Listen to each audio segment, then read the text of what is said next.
Well, howdy there, Internet people. It's Bo again.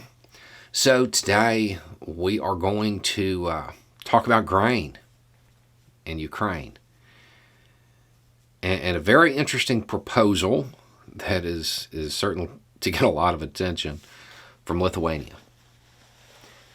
And the countries that would need to sign off on this, at least a few of them have agreed in principle to it. And that proposal is to break the Russian blockade, to open up the shipping lanes, to use naval forces to open up the shipping lanes to get to Odessa, to allow that grain to get out. Now, they are framing this as a coalition of the willing, not terminology I would use, but it is the terminology they're using. So it's outside of NATO. This isn't a NATO thing. This is a group of countries deciding to do this to secure the food supply. When it's framed in the media, from what I've seen so far, they're making it seem as though there is no risk of escalation. That's not true. There is. The way they're doing it outside of NATO makes escalation a whole lot less likely. They're doing it in a way that is the least likely to create escalation, but there's still a risk. Ukraine supplies the world with grain, and there are a lot of countries, let's just say countries that aren't major economic powers. Without Ukrainian grain, they're in trouble, real trouble. First, it starts with economic problems, and then if it goes on long enough, you're talking about hunger. So the situation as it is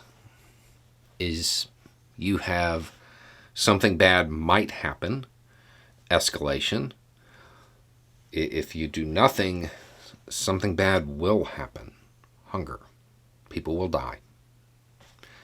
That's the situation that's been created. Now, my read on this is that more countries than have been publicly named are already on board. That this is something that a lot of countries have already agreed to.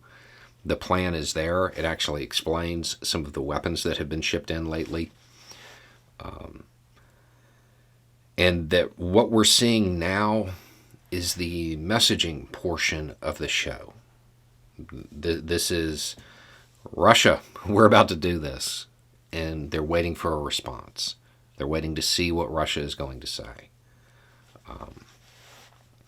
At the same time, they do appear to be prepping the public for the announcement this is going to occur.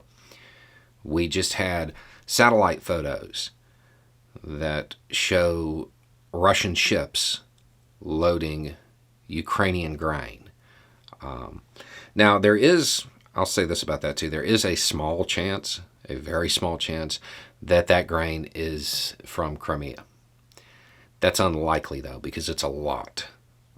And there have already been reports of Russian troops emptying silos into trucks and taking it down. So that information being brought up at the same time as this plan is starting to be publicly messaged, I think the decision's been made that they're going to go forward with it. And I can't say I blame them. If that grain doesn't get to where it needs to be, people will die. So I can understand that. At the same time, this does carry a risk, because if Russia does respond, either intentionally or they don't plan to, but something happens accidentally with ships on the water near each other, it could escalate. Regardless of how it's going to be framed in the media, that is a possibility.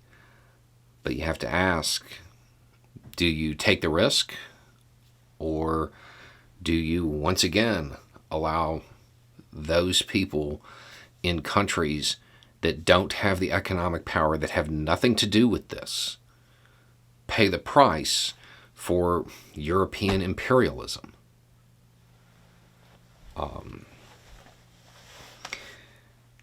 It's interesting to note that the countries on board that have been publicly named thus far don't include the United States. I haven't seen any messaging suggesting the U.S. is going to play a role in this, which is surprising, to be honest. It looks like the UK is on board, and then a lot of the countries that would be receiving the grain are willing to commit ships to this, at least in theory. We'll have to wait and see the details as those get worked out. But my guess is this has all been agreed to behind closed doors, and right now, this community, this coalition of the willing, is waiting to see how Russia is going to respond. So, I guess we're all waiting to see what happens. Anyway, it's just a thought. You have a good day.